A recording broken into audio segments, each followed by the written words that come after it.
ہاتھ منہ دھو کر جیسے ہی کچن میں پہنچی وہ میرے سواگت کے لیے پہلے سے ہی موجود تھی۔ اب میں نے اس سے چڑنا کم کر دیا تھا اور حسب معمول آٹے کے پیڑے رکھے اس کی منتظر رہتی۔ پیڑے وہ بہت خوشی سے چٹا چٹ کھا جاتی۔ جب سے اس کے ساتھ میرے تعلقات بہتر ہوئے تھے مجھے خود کو کچھ عجیب سا محسوس ہو رہا تھا، جیسے کوئی میرے ساتھ رہنے لگا ہے مگر نظر نہیں آتا تھا۔ ایک رات سوتے ہوئے مجھے حبس اور گرمی سی محسوس ہوئی اور میری آنکھ کھل گئی، مگر یہ کیا؟ میرے قریب تازہ گلاب کے پھول پڑے ہوئے تھے جس سے بڑی دل فریب بھینی بھینی خوشبو اٹھ رہی تھی اور خوشبو سے سارا کمرہ مہک رہا تھا۔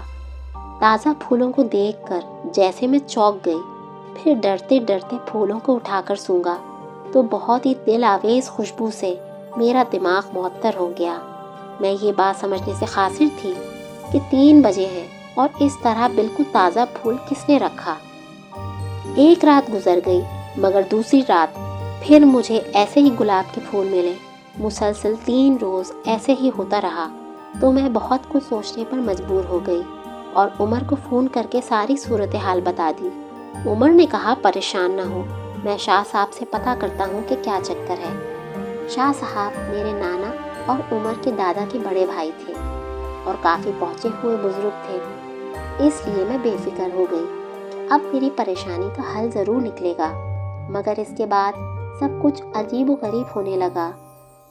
ہوا یہ کہ رات سوتے میں کبھی پنکھا خود بخود چل پڑتا یا پھر چلتا ہوا پنکھا ٹھہر جاتا۔ 2 مرتبہ تو ایسا ہوا کہ میں بیڈ پر سوئی ہوئی ہوتی تو آنکھ کھلنے پر نیچے قالین پر موجود ہوتی، اور پھر ایک دن تو حد ہی ہو گئی، میرے دوپٹے کو پھاڑ پھاڑ کر ٹکڑے ٹکڑے کر دیا تھا، لیکن ہر روز گلاب کے تازہ پھول ضرور ملتے۔ ڈر سے میرا برا حال تھا اور ایک دن میں نے امی کو بتایا اور اپنا دوپٹہ بھی دکھایا۔ امی بھی پریشان ہو گئی۔ اگلی شام کو عمر کا فون آیا تو اس نے کہا کہ شاہ صاحب نے بتایا ہے کہ جنات کا ٹولہ چھت سے گزر رہا تھا اور انہی میں سے کسی نے شرارت کی ہے۔ گھبرانے کی ضرورت نہیں اور اب ایسا کچھ نہیں ہوگا۔ دن گزرتے گئے اور میں بھی کافی حد تک بے فکر ہو گئی تھی۔ اچانک ایک دن میں سخت بخار میں تپنے لگی تو ابو نے دوا دلوا دی۔ اس شام ایک عزیز کی طرف سے فون موصول ہوا کہ ان کی والدہ کی ڈیتھ ہو گئی ہے۔ عزیزہ کی والدہ ضعیف تھی۔ بہرحال گھر والے میت میں شرکت کے لیے چلے گئے۔ کیونکہ میں بخار کے زیر اثر تھی اس لیے میں نہ جا سکی۔ امی نے کہا ہم کوشش کریں گے کہ جلد از جلد واپس آ جائیں اور تم اندر سے دروازہ بند کر لو، اور گھر والے میت میں شرکت کرنے کے لیے چلے گئے۔ میں اپنے بستر پر دراز تھی۔ اس وقت رات کے 10 بج رہے تھے کہ اچانک نہ جانے کہاں سے 2 اوباش قسم کے مضبوط جسم کے لڑکے منہ پر نقاب باندھے 4 دیواری پھلانگ کر اندر آ گئے۔ میں بدحواس اپنے بستر پر بیٹھ گئی۔ ایک تو سخت بخار، پھر ڈر و خوف نے مجھے بدحال کر دیا تھا۔ میں ڈر کے مارے تھر تھر کانپ رہی تھی کہ ان دونوں نے میرے ساتھ دست درازی شروع کر دی اور میری عزت کے لالے پڑ گئے۔ میں ایک بے بس پنچھی کی طرح ان دونوں کے بازوؤں میں پھڑپھڑا رہی تھی، لیکن ان درندوں پر تو شیطان سوار تھا۔ اچانک ایک دل دہلا دینے والی گراہٹ سنائی دی، ایسی خوفناک و دہشت ناک چیخ اور گراہٹ کہ وہ دونوں بدحواس ہو کر مجھے ایک جھٹکے سے چھوڑ دیا۔ پھر اچانک خود بخود دھڑام سے دروازہ بند ہو گیا۔ ایک بہت ہی خود آور بلی اپنی تمام تر قوت کے ساتھ چیختی اور گراتی ہوئی ان پر جھپٹ پڑی، اور اس کے بعد تو پھر وہ پھرکی کی طرح گھومتی ہوئی چھلانگ پر چھلانگیں ان پر لگانے لگی، اور کسی طرح بھی انہیں سنبھلنے کا موقع نہیں مل رہا تھا۔ ان دونوں کی فلک شگاف چیخیں سن کر اور کالی بلی کو دیکھ کر بالکل سکتے کے عالم میں محبوط ہو گئی تھی۔ جب مجھے ہوش آیا تو ان دونوں کی خون میں لت پت لاشیں پڑی تھیں۔ یہ دیکھ کر مجھ پر ایک جان لیوا بدحواسی طاری ہو گئی کہ پھر اچانک لائٹ چلے گئی۔ اندھیرے کی وجہ سے میں اور بھی زیادہ ڈر گئی تھی۔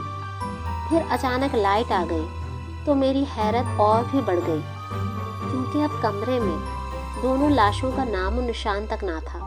اور نہ ہی کہیں بلی نظر آئی۔ کمرہ بالکل صاف ستھرا تھا، ایسا کہ کچھ ہوا ہی نہیں۔ میں حیران و پریشان، سوجھ بوجھ سے بالکل عاری، اپنے بستر پر بیٹھ گئی کہ ایک نسوانی آواز آئی، تانیہ اس خونی واقعے کو بھول جاؤ، کسی سے ذکر نہ کرنا، اور گلاس میں رکھا ہوا ٹھنڈا پانی پی کر بستر پر آرام و سکون سے لیٹ جاؤ۔ میں فوراً ڈری سہمی سی اٹھی اور گلاس اٹھا کر گٹاگٹ سارا پانی پی گئی اور پھر اپنے بستر پر لیٹ گئی۔ بستر پر لیٹتے ہی مجھ پر غنودگی سی طاری ہونے لگی اور پھر مجھے کوئی ہوش نہ رہا، اور پھر جب ہوش آیا تو امی نے مجھے نیند سے اٹھایا اور میں ہڑبڑا کر اٹھ بیٹھی تو امی کی آواز سنائی دی، بیٹا اب تمہاری طبیعت کیسی ہے؟ اب تو بخار بھی نہیں ہے۔ میں نے تمہارا ماتھا چھو کر دیکھا ہے، ہم نے کوشش تو کی تھی کہ جلدی گھر آ جائیں، مگر تھوڑی دیر ہو گئی۔ اس وقت رات کے 11:15 کا ٹائم ہے۔ اب میری طبیعت واقعی سنبھل چکی تھی۔ پھر امی نے کھانے کے لیے فوراً دلیا پکا کر دیا۔ بہرحال رات کے 2 بجے تک بڑی بی کی میت اور پھر ان کے گھر والوں کی کیفیت کے بارے میں باتیں کرتی رہی، اور جب نیند نے امی کو پریشان کیا تو وہ شب بخیر کہتی ہوئی اپنے کمرے میں چلے گئیں، اور پھر دونوں بہنیں بھی اپنے اپنے بستروں پر لیٹ گئیں اور لیٹنے سے پہلے 0 پاور کا بلب روشن کر دیا۔ میں اپنے بستر پہ آنکھیں بند کیے چند گھنٹے کمرے میں بیتے ہوئے حالات کے تانے بانے میں الجھنے لگی، اور پھر انہی خیالوں کے زیر اثر نہ جانے کب نیند کی وادی میں چلی گئی۔ جب صبح روزانہ کے معمول کے مطابق آنکھ کھلی تو میں جیسے بالکل پرسکون تھی۔ ناشتہ وغیرہ سے فارغ ہونے کے بعد ہم گھر کے کام کاج میں لگ گئے۔ کوئی دن کے 12 بجے اچانک محلے میں ایک کوہرام سا مچ گیا کہ محلے کے 2 لڑکوں کی خون میں لت پت لاشیں جھاڑیوں میں پڑی ہوئی ملی ہیں۔ لاش کی حالت بڑی بھیانک تھی۔ بتانے والوں نے بتایا کہ ایسا لگتا ہے کہ کسی درندے نے دونوں کو بڑی بھیانک طریقے سے جھنجھوڑا ہے۔ ہر شخص بدحواس تھا کہ ایسا کیا ہوا ہے، جبکہ اس سے پہلے ایسا کوئی بھی واقعہ اس محلے میں نہیں ہوا تھا۔ ایک دن امی بازار جا رہی تھی۔ ان کے پرس میں 15,000 روپے تھے۔ کچھ ضروری گھریلو سامان اور ہم بہنوں کے لیے کپڑے خریدنے تھے کہ اچانک موٹر سائیکل پر 2 لڑکے آئے اور امی کا پرس چھین کر یہ گئے وہ گئے۔ تھوڑی دیر بعد امی روتی ہوئی واپس آئیں۔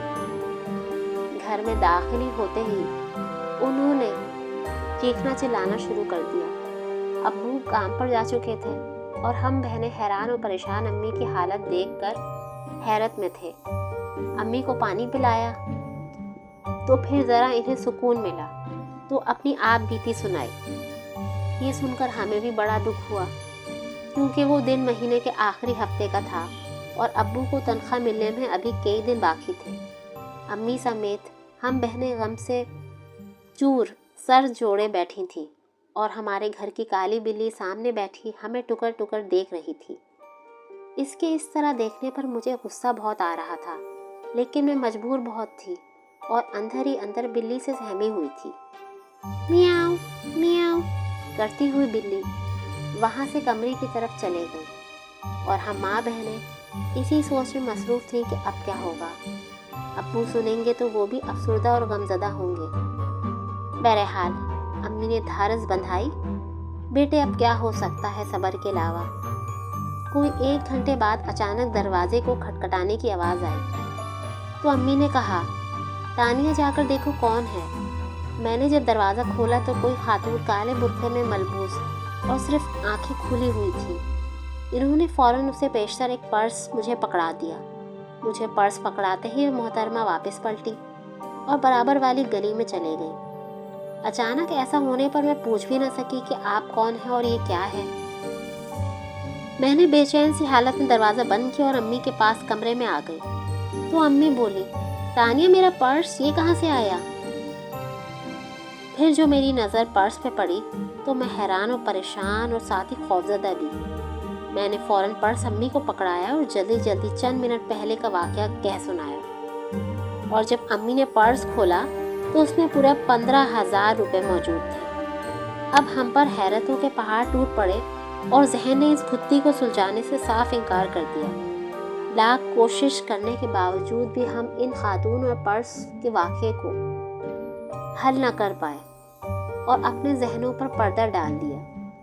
ایک رات باہر برآمدے کی چارپائی پر لیٹی ہوئی تھی اور رسالہ پڑھ رہی تھی کہ اچانک آہٹ محسوس ہوئی۔ میں سمجھی کہ شاید امی پانی پینے کے لیے اٹھی ہیں اور مجھے رسالہ پڑھتے دیکھ کر ڈانٹیں گی۔ بالکل برائے نام سی آنکھیں کھلی رکھ کر دیکھ رہی تھی کہ کب امی جائیں اور کب کہانی مکمل کر کے ختم کروں۔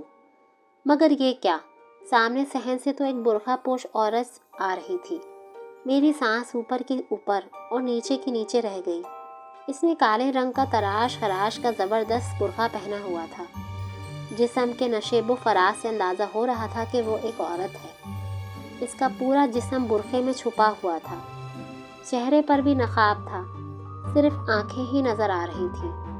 میں بہت خوف زدہ ہو گئی اور دل ہی دل میں آیت الکرسی پڑھنے کی کوشش کرنے لگی۔